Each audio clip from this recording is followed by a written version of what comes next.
What if I told you that, just 3 minutes ago, the palace made the kind of announcement that shakes the entire monarchy to its core?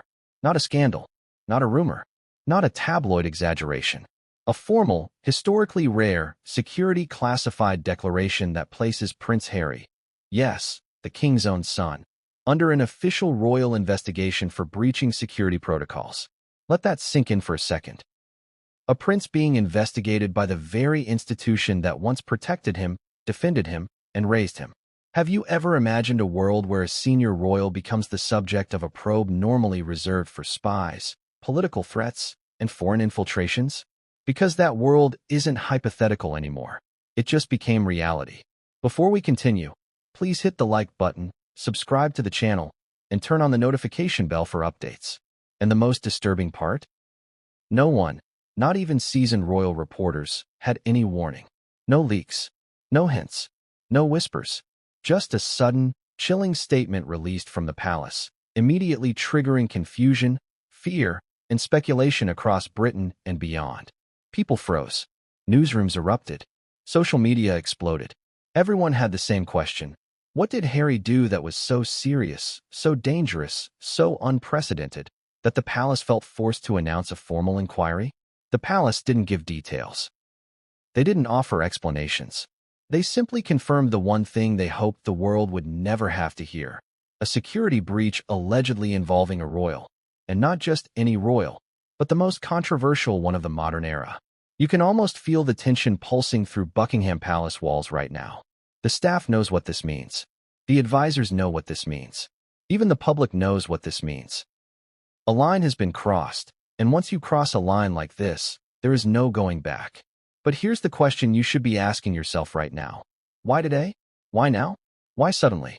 If this breach happened earlier, why release the statement only after 3 minutes of frantic internal back and forth? What triggered the urgency?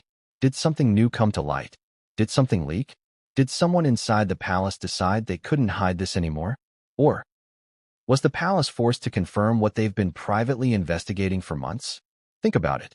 You don't open a formal inquiry into a senior royal over a small slip-up. Not over a forgotten badge. Not over a misplacement of documents. Not even over something embarrassing. The monarchy doesn't publicly admit internal investigations unless the situation is serious enough to threaten national security, international relations, or the monarchy's survival. And if the announcement is this sudden, this cryptic, and this tightly controlled, then the situation is bigger, deeper, and more dangerous than the public is being told. And that's exactly why today's announcement matters. The monarchy, for the first time in modern memory, is openly acknowledging that a member of the royal family may have compromised security protocols. Not royal etiquette, not tradition, not optics. Security, the backbone of the institution. The shield that protects everything from diplomatic secrets to international alliances to the safeguarding of physical locations and restricted information. And now, suddenly, that shield appears to have been breached from the inside. Which raises a terrifying question. How long has this been happening? For weeks, maybe months, there have been whispers of unusual activity around certain palace systems. Strange access files. Odd movements inside restricted zones. Security personnel noticing small irregularities that didn't add up. But each time, they were instructed to stand down, told everything was under control, and reminded that Prince Harry still held certain privileges, certain codes, certain permissions, even after stepping back from royal duties. Did those privileges play a role in what's unfolding right now? And if they did, who allowed them to remain active? Who looked the other way? Who didn't want to admit the risks? But let's not get ahead of ourselves. Let's break this down. Look at the timing. Look at the wording. The announcement calls it a formal investigation rather than an internal review. That's important. A review is quiet, discreet, used to fix small issues. An investigation is official, exhaustive, and usually involves multiple departments, sometimes even outside agencies. Then there's the phrase, breach of security protocols. That could mean anything from an unauthorized entry into a restricted area, to accessing protected information, to sharing something that should never leave palace grounds. And the fact that the palace confirmed it publicly means the breach was too large, too significant, or too impossible to hide. But here's where the story gets even stranger. The palace deleted the first version of their announcement within minutes, only to replace it with a more polished, carefully worded version. That means the original statement contained something they weren't ready to admit, something they didn't want circulating, something that hinted at more truth than they were comfortable revealing. And that's where this story begins to twist into something far more alarming. Because the palace doesn't make mistakes like that. Every sentence, every punctuation mark, every adjective in a royal announcement goes through a filter of advisors, legal teams, security chiefs, and communications directors. For a statement like this, the layers of review are even thicker. So what went wrong? Did someone release the wrong draft? Or did someone inside try to reveal something, intentionally, before being overpowered by higher authorities? And then there's the public reaction. You could almost feel the shock ripple through the digital world. Even people who have followed every royal controversy, every feud, every headline between Harry and the family couldn't believe what they were reading. Investigation was the word that froze everyone. Not review, not concern, not clarification. Investigation. A word that belongs to criminal cases, national security breaches, and intelligence failures, not to a prince. So what exactly did Harry do? What triggered the palace into action? What breach could have occurred that required immediate, public confirmation? Did it involve unauthorized contacts? Was it something related to protected documents? Was it tied to a private event overseas?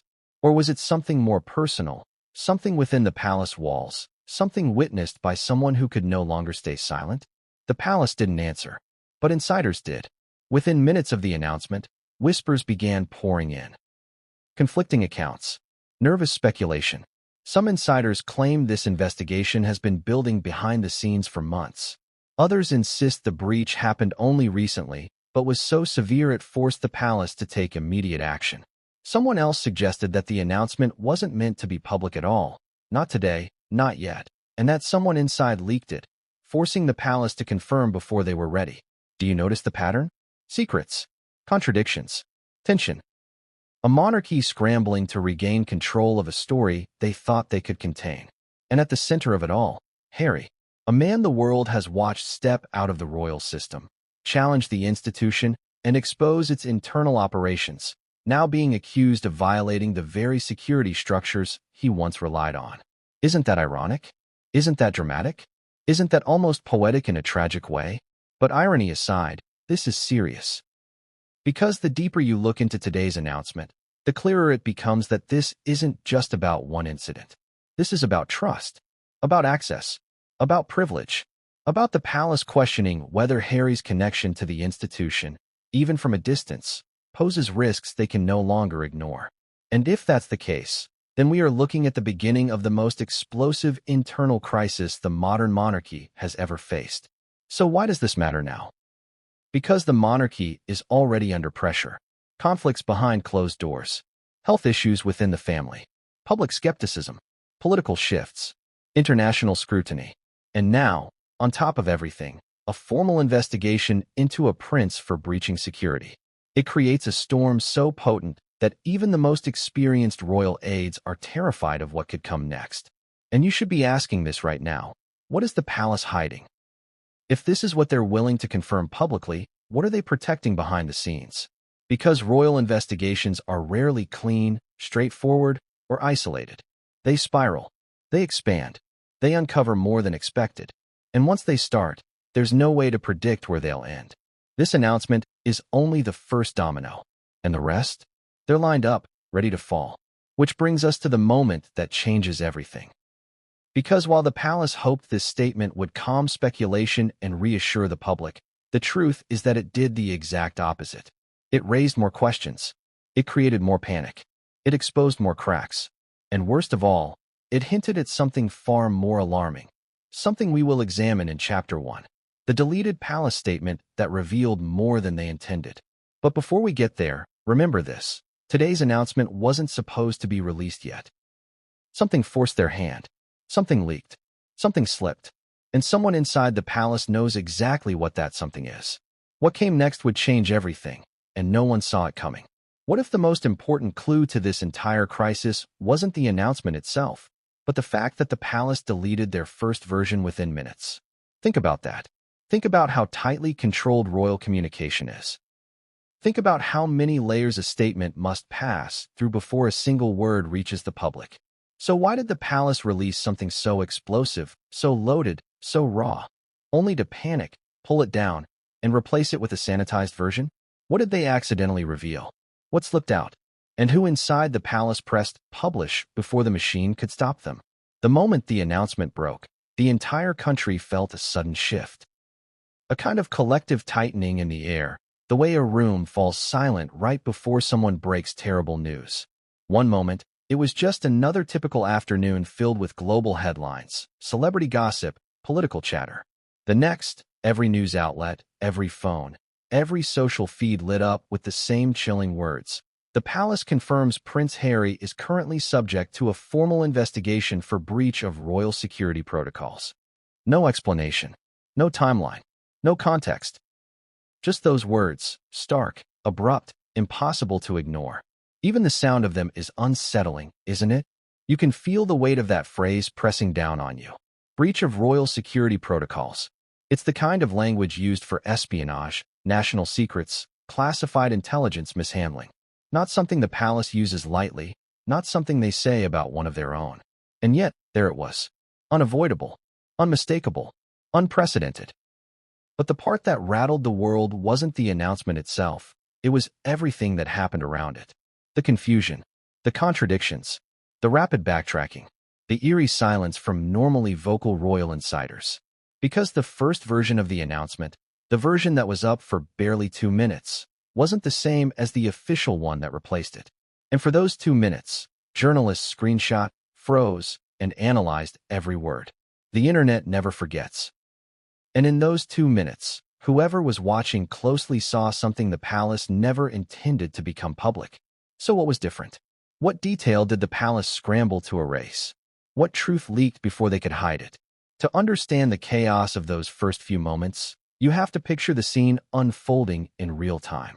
Inside newsroom control centers, editors shouted across desks. Analysts frantically refreshed feeds. Phones rang non-stop as reporters tried to confirm whether this was a hack or a legitimate statement. Even seasoned royal correspondents, the ones who have covered coronations, funerals, abdications, scandals, you name it, admitted they had never seen anything like this. Not because the palace made an announcement, but because they made one, erased it, and pretended that the corrected version was the only one that ever existed. That never happens. So what did it say? According to several senior correspondents, the original statement contained an extra line, short, vague, but deeply concerning, referencing events under internal review since late September. That single line changes everything. Late September. That means this investigation didn't begin today. It didn't begin yesterday. It didn't begin last week. It began quietly, secretly, behind closed doors, months ago. But the palace removed that line in the updated version. They removed the timeline. They removed the implication that this has been ongoing. They removed the reference to prior incidents. Why? Ask yourself this. Why would the palace want the public to think this investigation is new?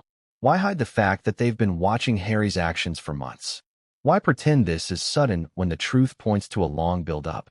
Do you see how the contradictions start piling up already? Nothing about this story is clean. Nothing is straightforward. Every question leads to another question. Every detail opens another crack. And the more you pull, the more the thread unravels. And that's exactly what happened inside the palace the moment the announcement went live. Picture this: a quiet press office, a team of communications aides reviewing drafts, finalizing wording. Suddenly, someone hits publish. Maybe intentionally, maybe accidentally, maybe under instruction, maybe in defiance of instruction. And within moments, absolute pandemonium. Advisors rushing between rooms, aides whispering into phones, a senior official demanding to know who approved which draft, a frantic attempt to pull the statement before too many saw it. But it was too late. The world had already captured the truth. Those inside the palace knew instantly that this was no longer a controlled release. It was a leak in plain sight, a digital spill that hinted at deeper internal divisions.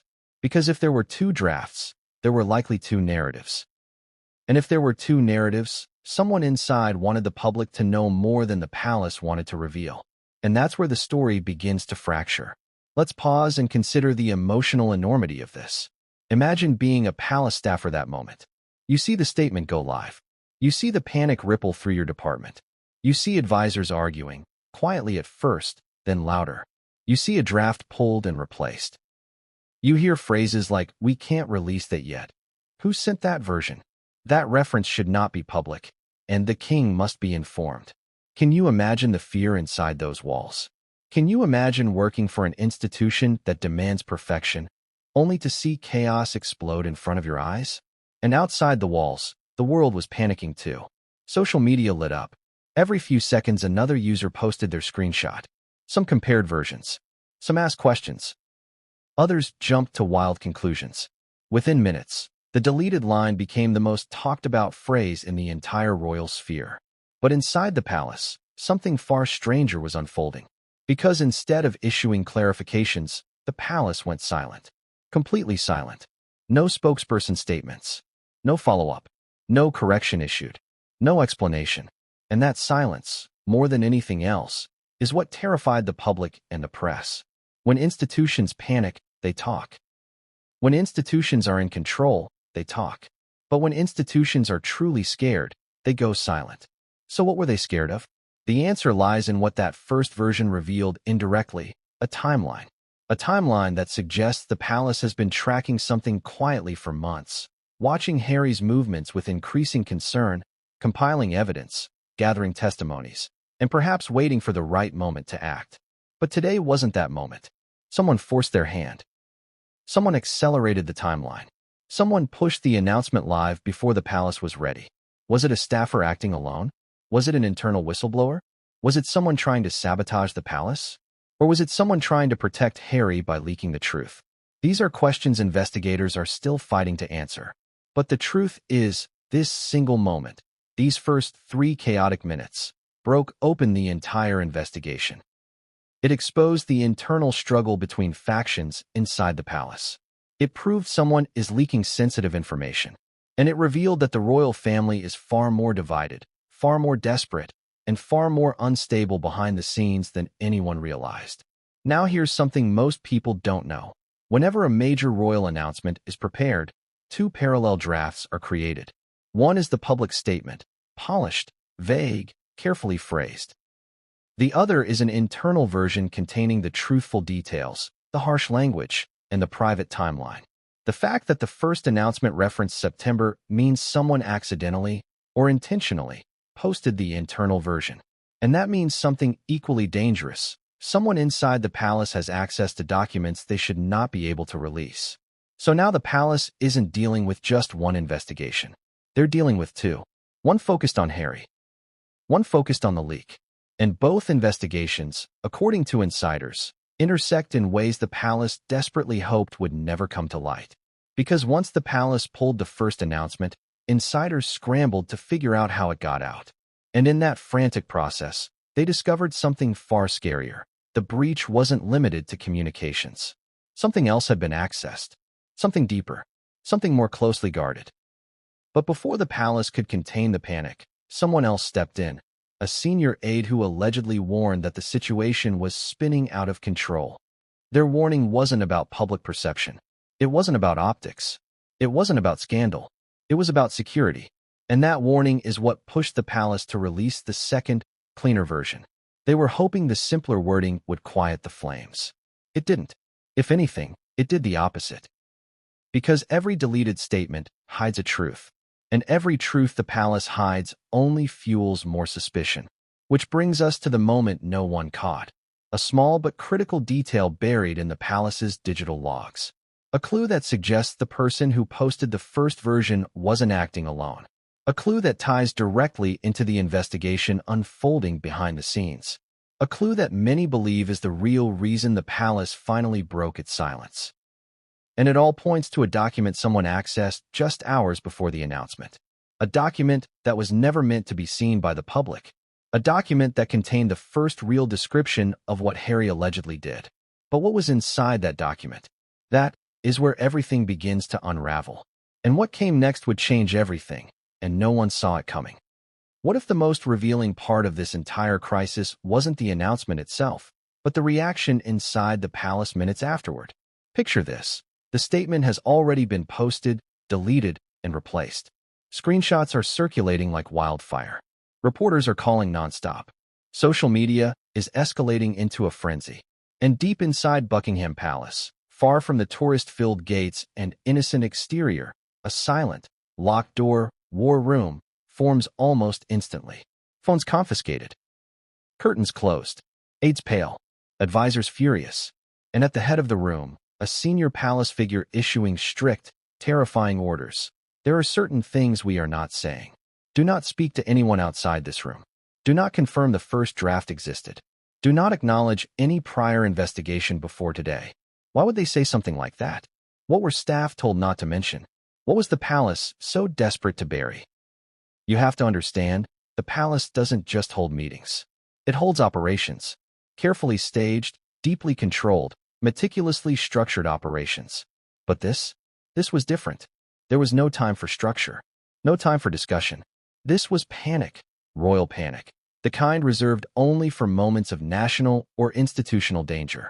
Because someone had made a catastrophic mistake, and someone else had uncovered a truth that the palace had worked tirelessly to suppress. So let's walk into that war room for a moment. Not physically, of course, but through the eyes of staffers who later spilled whispers they were never meant to utter. Imagine the room filling up with senior aides from communications, legal advisors, private secretaries, and security personnel. Everyone talking at once.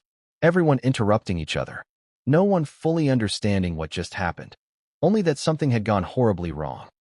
One aide described the mood as a controlled collapse. Another said it felt like a bomb going off in slow motion. A third claimed certain officials seemed less shocked and more frustrated, as if they knew exactly what was coming and had tried, unsuccessfully, to stop it.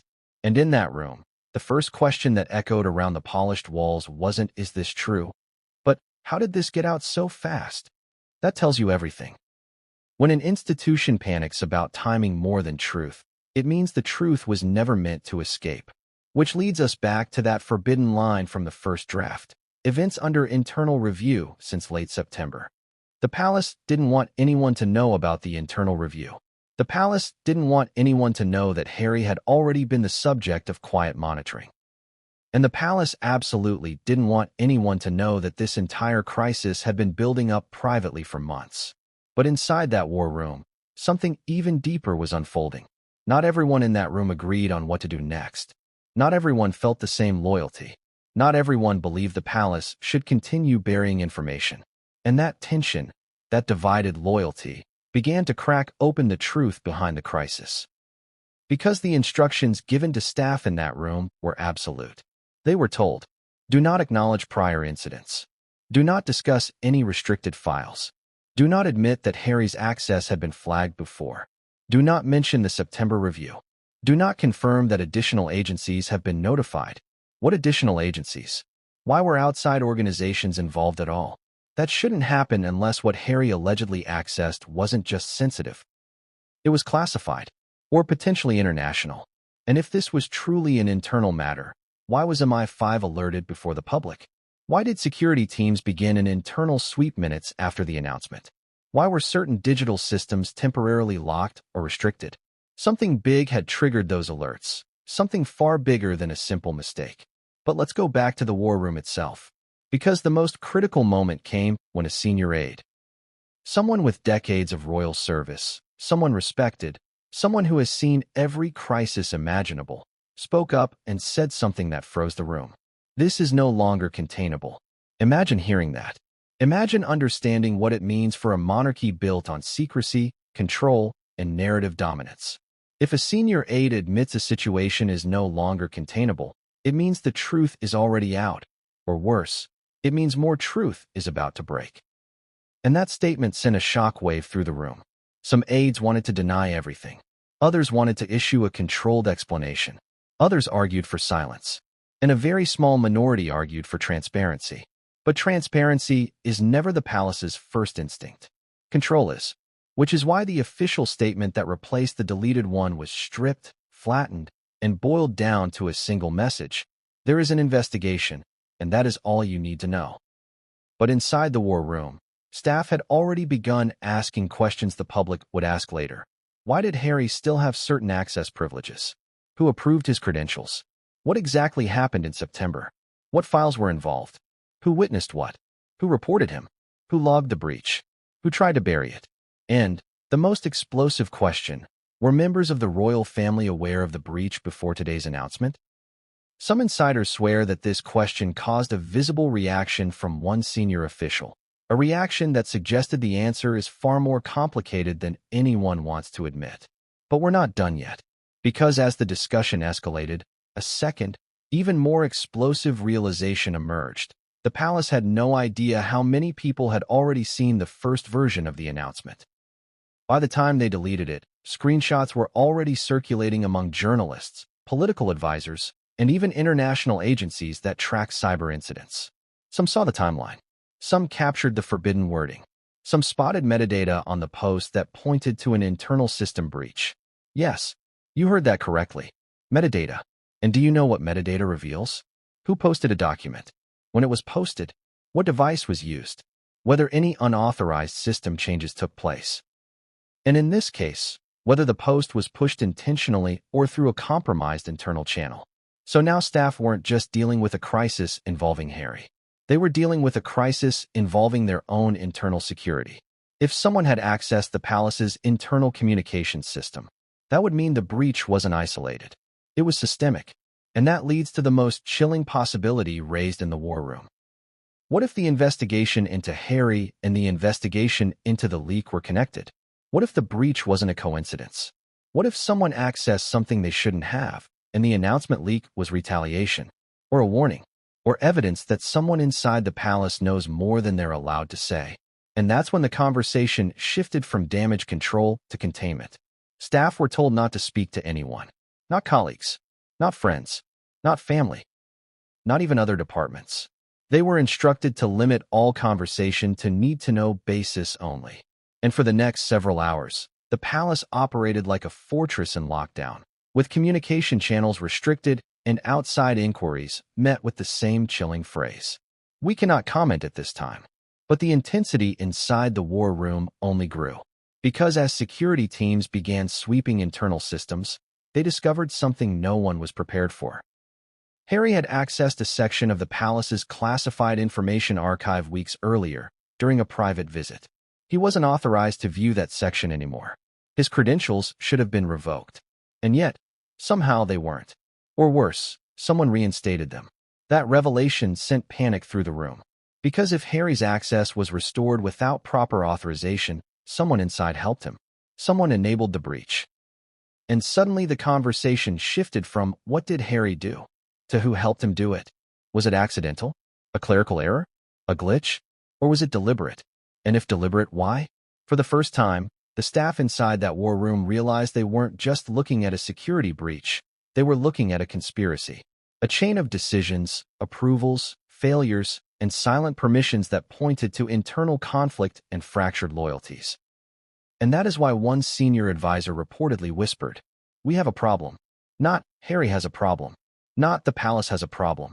But we, meaning the entire monarchy, meaning the entire system, meaning the royal family itself.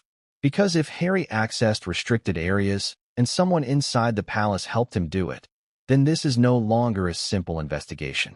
This is a potential internal collapse of trust, protocol, and safeguards. The kind that can fracture an institution from the inside out. And the most unsettling part? This was only the beginning. Because the palace war room soon learned something even more alarming. Harry wasn't alone during one of those visits. Someone accompanied him. Someone whose identity the palace has not confirmed publicly. Someone whose presence raised immediate red flags. And staff inside that war room were told one thing with absolute clarity. Do not mention the outsider. And just like that, the most dangerous secret of the entire crisis slipped through a crack in the palace's walls. But who was the outsider? Why were they there? How did they get inside? What did they see? And why is the palace so desperate to hide their involvement? What came next would change everything, and no one saw it coming. What if the real breaking point wasn't the announcement, the deleted statement, or even the war room chaos? but a confidential report hidden deep inside the palace's internal archives. A report so sensitive that only a handful of senior security officers and royal advisors had ever seen it. A report that spelled out, line by line, incident by incident, exactly what triggered the investigation into Harry. And here's the alarming part. The report didn't begin with a dramatic breach. It began with something so small, so seemingly harmless, that no one thought twice about it, at first. It started with a minor deviation from protocol, as the report phrased it. Not a crime, not a scandal, just a small act that Harry had performed countless times during his life as a working royal. A shortcut, a familiar habit, something he always did because it felt natural, because he never imagined it would one day be forbidden. But now, that tiny act became the first domino in a chain reaction that spiraled into the palace's most dangerous crisis in years. So what was the act? According to the leaked descriptions whispered by insiders, it involved Harry bypassing a sign-in point, a digital checkpoint used to track who enters restricted areas of the palace. A checkpoint that all royals, even the monarch, are required to log into. Harry didn't. Maybe intentionally, maybe absent-mindedly, maybe because for decades he never needed to. But rules had changed. Access had changed. His status had changed. And when he bypassed that checkpoint, he triggered a digital alert. One that went unnoticed at first, until it didn't. The confidential report goes further. It reveals that this wasn't a one-time slip. The system detected multiple instances of Harry entering restricted corridors without logging in. Not dramatic intrusions, not covert attempts, but patterns, repeated occurrences, red flags quietly stacking up on the palace's digital dashboard. Unnoticed, ignored, or dismissed by staff who assumed that Harry, a once senior royal, still held privileges he no longer possessed. But here's where the report takes a darker turn. Because the report doesn't just list the unauthorized entries. It lists what Harry did inside. It tracks his movement between rooms. It details the time he spent in areas shielded from public access. And it highlights one particular incident. The one that changed the status of the situation from monitoring to active concern. The incident occurred late one evening. Harry visited the palace informally, under the guise of meeting a relative. A casual visit. A family moment. Something harmless. But during that visit, he stepped into a restricted archive room. A place he used to access freely in his working royal days. A place filled with documents, files, and sensitive materials that require explicit modern clearance. A place only a handful of people are permitted to enter. Harry walked in. And he stayed there for 14 minutes. No cameras inside the room. No staff present. No logs documenting what he touched, viewed, or carried. And that moment, those 14 minutes, is what triggered the escalation. Because 14 minutes in a classified room is not an accident. It is not a slip. It is not a casual wander. It is enough time to read something, photograph something, remove something, or access something that should remain untouchable to anyone without clearance. The report marks those 14 minutes with a red tag. The same red tag used for protocol violations that represent possible compromise of protected material. But the investigators didn't jump to conclusions. They reviewed every detail. They cross-referenced every system accessed in the hours before and after the visit. They interviewed staff assigned to that wing. They pulled data logs from the secure archive. And that's when they discovered something that sent a shockwave through the palace's security department. A file had been accessed that night. A highly sensitive file. Not physically, but digitally. A file that could only be unlocked from inside the secure archive room. A file that had been dormant for months and suddenly pinged the system with a brief access signal during the 14-minute window. The confidential report stops short of accusing Harry directly. It phrases the discovery carefully. Access occurred within the time frame of the subject's presence. Unable to determine whether access was voluntary, accidental, or facilitated by unauthorized support. But let's be honest, that phrasing is a strategic shield, not a conclusion. Someone accessed the file. Someone used a terminal inside the room. Someone triggered a security alarm that went unnoticed at the time. And Harry was the only person physically present. Unless someone else was with him. Unless an outsider was involved. Unless the palace's systems were interacted with remotely. Unless this breach isn't as simple as it looks. Now let's pause for a second. Step back. Ask yourself something. Why would the palace suppress this information for months? Why would they keep a breach of this magnitude hidden from the public?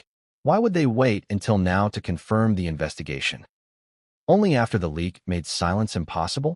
There are only a few answers, and none of them are comforting. Possibility 1. They hoped to resolve it quietly, without escalation. Possibility 2. They feared public reaction. Possibility 3. They suspected a deeper conspiracy and didn't want to tip off the person involved. Possibility 4. They were trying to protect the monarchy's image during an already fragile period. And then there's possibility 5. The one no one wants to talk about. They feared the truth might implicate more than just Harry. But the report doesn't stop there. Because after detailing the 14-minute incident, it highlights an even stranger pattern. Someone attempted to access the same file remotely several days later. From a device that didn't match palace-issued hardware. From a location outside royal grounds. And guess who had previously been linked to the device signature? Harry. Not conclusively. Not definitively. But closely enough to raise eyebrows and adrenaline. Investigators flagged it. They cross-checked data. They pulled digital forensic signatures. And suddenly, everything pointed back to a connection between the restricted archive room incident and someone, or something, outside the palace network. And here's where the contradictions begin stacking again. Harry publicly insists he is no longer connected to royal systems. The palace insists he no longer has access. Security chiefs insist old permissions were revoked. But the report indicates that some of his outdated credentials were inexplicably still active. Not fully active, partially active. Enough to open doors. Enough to ping the system. Enough to cause chaos. Ask yourself, do outdated royal credentials stay active by accident? Or does someone inside have to approve that? If the report is accurate, and multiple insiders swear it is, then Harry wasn't the only one being investigated. The report names no names, but it implies internal assistance. Someone reinstated privileges. Someone reopened access. Someone allowed things to happen that should have been impossible. And that's when the confidential report drops another bombshell. The investigators discovered that during the 14-minute breach, a secondary restricted compartment was accessed, but not digitally. Manually. Someone opened a secured drawer inside the archive room. A drawer that requires a physical key. A key that only 2 people possess. Neither of them was Harry. And that is the moment the investigation exploded from being about Harry's breach to something potentially much larger. If Harry didn't have the key, who opened the drawer? Was someone else in the room? Was the drawer already unlocked? Or was there a bigger breach? One investigator, speaking anonymously, described this as the point where the situation became impossible to ignore. Because if a drawer designed to hold the most sensitive documents was accessed, then the stakes are no longer about protocol. They're about national security. Which brings us to the final, and most explosive, part of the confidential report, the eyewitness testimony. A staff member, anonymous in the document, claimed to have seen Harry leave the archive room carrying something. Not a folder, not a laptop, something else. Something small, discreet, easy to conceal. The exact size of a sensitive item that many believe was removed from the secured drawer. But the report doesn't name what the item was. It doesn't confirm whether it was recovered. It doesn't say whether Harry still has it. And it certainly doesn't say what was inside it. Because that information is reserved for a higher level of classification. But internally, that eyewitness account changed everything. Evidence, motive, opportunity, suspicion, and fear. The kind of fear that forces the palace to release a statement even when every instinct tells them to stay silent. The kind of fear that leads to internal leaks, deleted announcements, and war room chaos. The kind of fear that suggests the monarchy isn't just dealing with a breach, but with a crisis that could expose vulnerabilities they've been hiding for decades. But the most important detail isn't the drawer. It isn't the device. It isn't the 14 minutes. It isn't the eyewitness. It isn't even the restricted file. It's the part at the very end of the report, the part investigators circled, highlighted, and underlined. The discovery of a name. A name of someone who allegedly assisted Harry. A name of someone who shouldn't have been involved. A name that appears in the report only once, but changes the investigation completely. And that name? Who was the outsider? That's the question that exploded inside Buckingham Palace like a hidden landmine. Because the moment investigators stumbled upon that name in the confidential report, everything about this crisis changed. What had looked like a contained, internal breach suddenly expanded into something far more unpredictable, something the palace could neither fully understand nor control. After all, it's one thing when a royal breaks protocol. It's another when a royal does it with someone who has absolutely no business being anywhere near sensitive royal materials. So let's start with the most powerful question. How did an outsider get inside? This wasn't a public event. This wasn't a scheduled meeting. This wasn't a visit that involved royal tours, press access, or open corridors. This took place in the restricted zone. The area where staff swipe badges multiple times, where cameras monitor every movement, where access levels are color-coded and strictly enforced.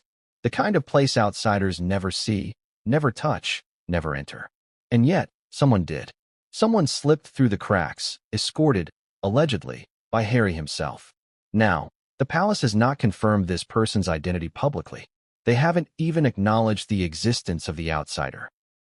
In fact, inside the war room, staff were explicitly ordered not to mention them at all. The exact sentence issued was reportedly, "The individual's name must not be spoken outside secure rooms." That tells you immediately how serious the situation is. If someone's presence is so dangerous that uttering their name is considered a breach, then this crisis is operating on a level the public is completely unprepared for. So who could this outsider be? Not a staff member, not a consultant, not a former palace employee, not a diplomat, not a visiting dignitary, not a family friend, not even someone loosely affiliated with royal operations. According to insiders who spoke only under strict anonymity, this outsider had no clearance, no authorization, and no legitimate reason to be on restricted grounds. Worse, there were no visitor logs under their name, no ID scan, no entry pass, no trace on the official system. That means one thing: someone smuggled them in. And if someone smuggled them in, then the breach is bigger than Harry. It's about access manipulation. It's about system override. It's about someone bypassing formal channels to bring an unauthorized person into one of the most sensitive areas in the monarchy. But the question remains, who was this person? And why did the palace react with such fear when their name appeared in the report? Let's examine what insiders are quietly suggesting. And keep in mind, these whisperings were never meant for public consumption. Theory 1.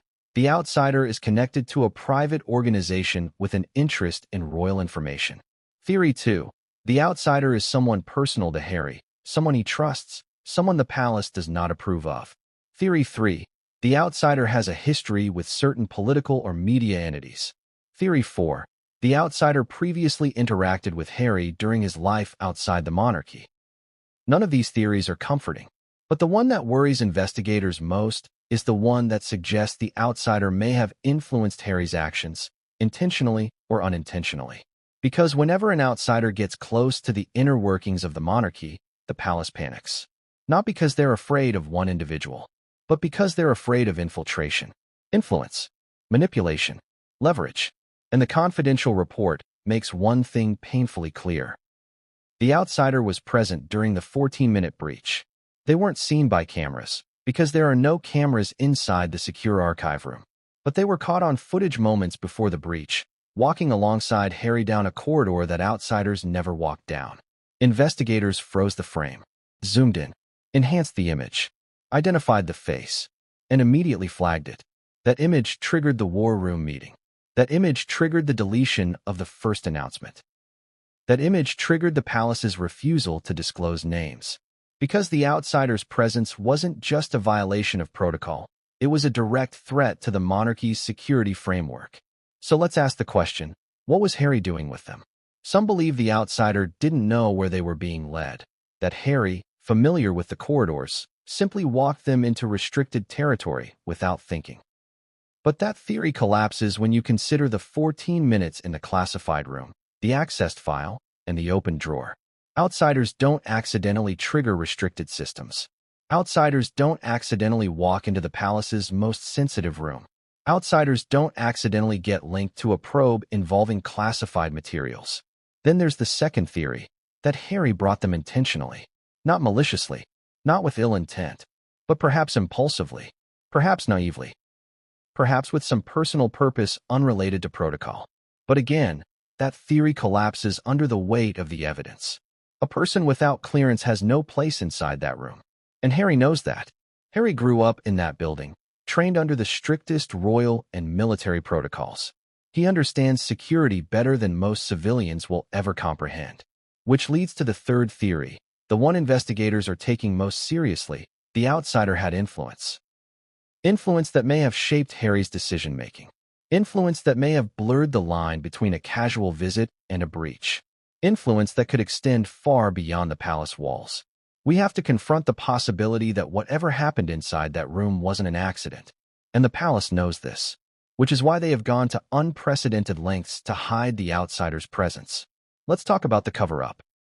Insiders say that within hours of the breach, palace officials scrubbed access logs, deleted hallway footage, and sealed off the entire corridor from all non-investigative staff.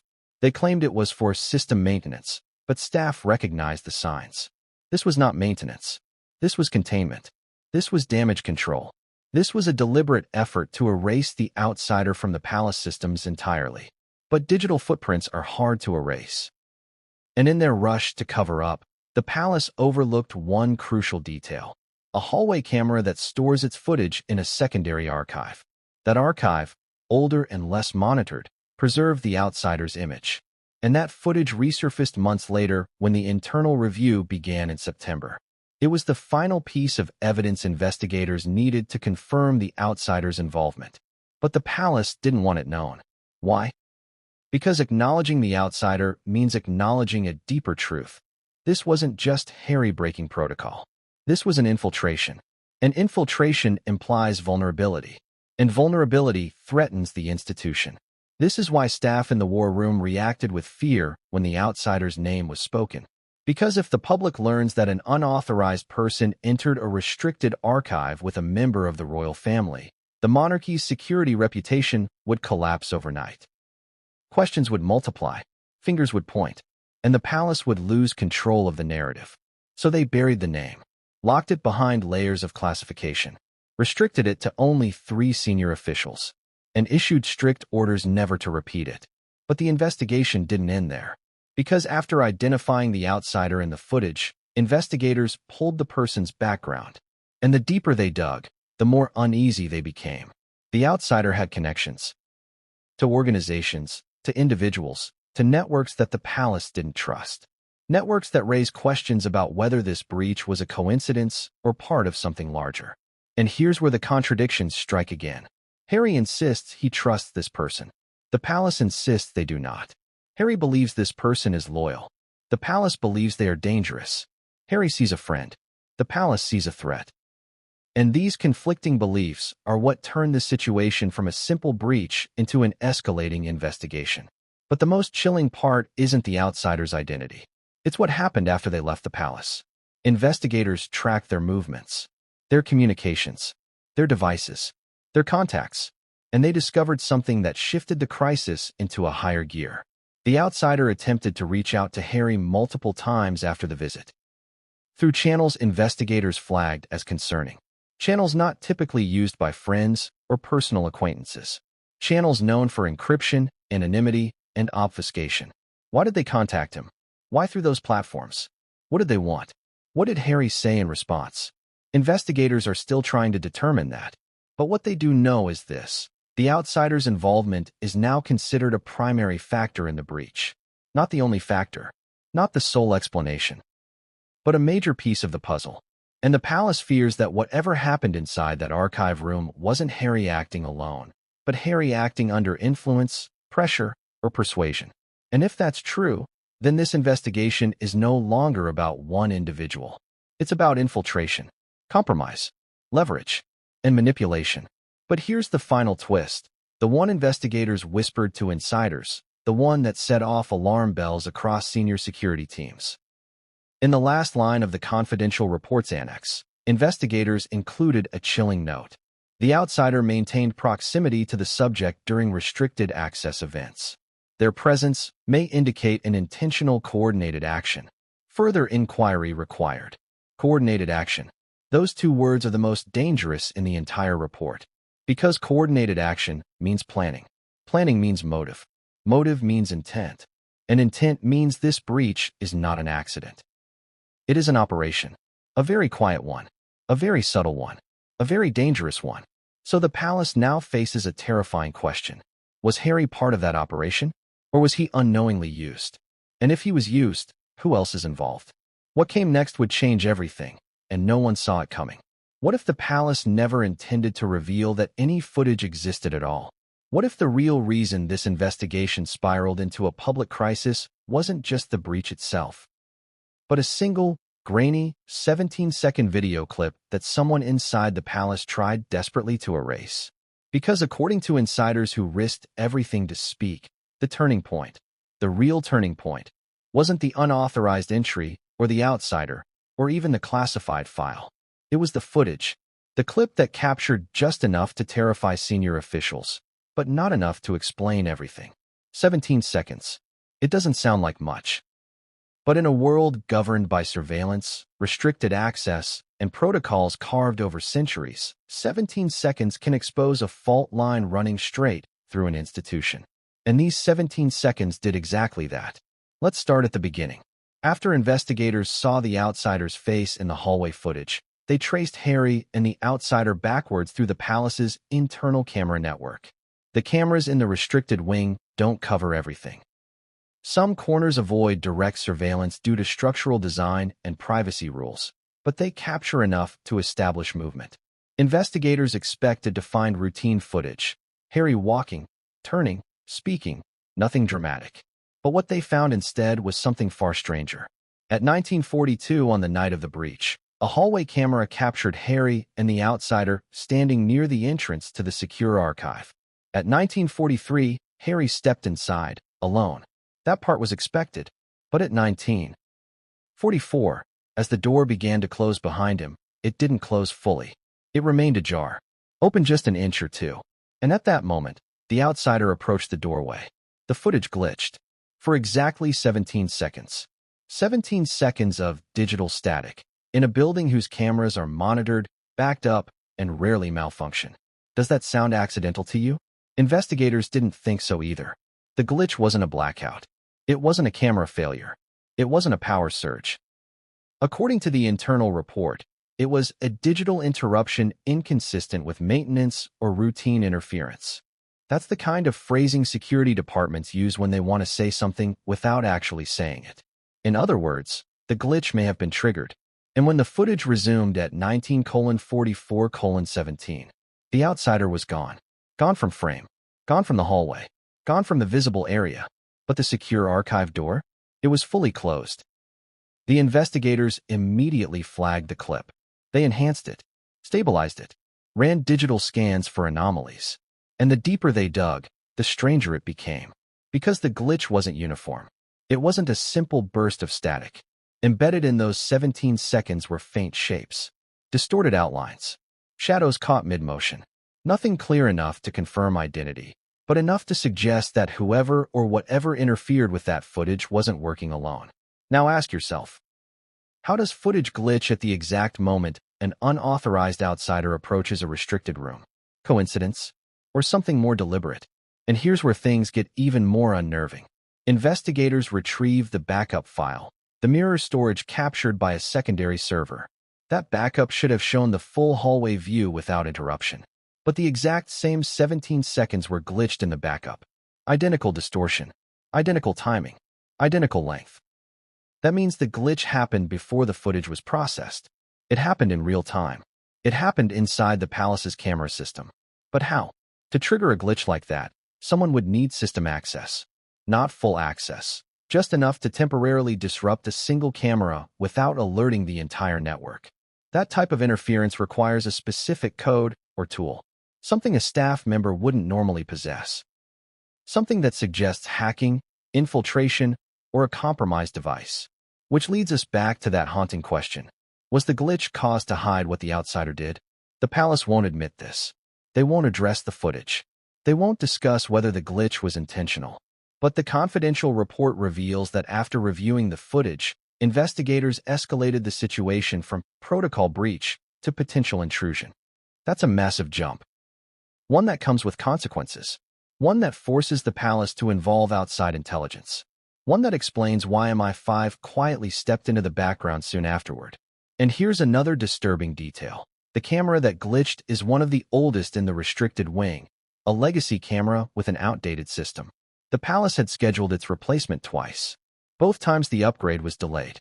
Budget constraints, logistics, timing, excuses. But what if the real reason was simpler? What if someone wanted that camera to remain vulnerable? Again, coincidence or something more? But let's go deeper. Because even without the full footage, investigators discovered something inside the glitch. Something almost imperceptible. Something only detectable when the frame was slowed down and contrast enhanced. A hand. Not Harry's. Not a guard's. Not a staff member's. A hand pushing the archive door closed from the outside. So now you have a mystery. The footage glitched, the outsider disappeared, the door closed. But the only visible part of the outsider was a blurred hand in a single sharpened frame. What does that tell you? It tells you the outsider wasn't standing in the hallway anymore. They had slipped inside. This contradicts the palace's public position that no unauthorized person entered restricted areas. The footage proves otherwise. Investigators know otherwise. And the report confirms it indirectly through a suspicious line. Subject accompanied by unregistered individual in non-camera blind spots. Blind spots. Plural. So what happened during those 17 seconds didn't happen only in the hallway. It happened in the spaces the cameras didn't reach. The outsider could have entered the archive room. The outsider could have interacted with the restricted drawer. The outsider could have facilitated the digital access of the classified file. The outsider could have done anything. And the palace was terrified of admitting that. Because that's not just a security breach. That's a breakdown. A system failure. A threat. But the footage gets stranger. Because right after the glitch, the camera caught a second anomaly, a glow. A faint, bluish light flashing against the archive door. Not bright. Not obvious. Just enough to catch the investigator's attention. And according to the report, that light is consistent with the blue-tinted flash of a portable decoding device. The kind used to bypass electronic locks. Why would Harry have a decoding device? He wouldn't. Why would a staff member have one? They wouldn't. So who used it? The outsider. And that is the moment the palace realized this was no longer a simple unauthorized entry. This was a coordinated action, a technical breach, a planned intrusion into one of the most sensitive rooms in the monarchy. And the 17-second clip wasn't just evidence. It was a warning that someone, maybe one person, maybe more, had both the devices and the knowledge to bypass royal security systems. Now let's address the emotional side of this. Because imagine being a security officer watching that footage. Imagine seeing the glitch. Imagine seeing the blurred hand. Imagine realizing an outsider slipped into a restricted room. Imagine knowing the palace will try to bury this. Imagine the pressure, the fear, the weight of responsibility.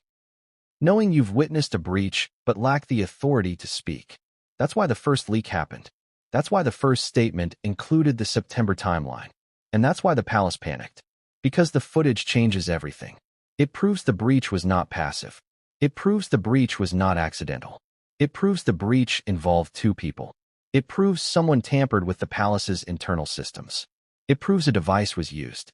It proves access points were bypassed.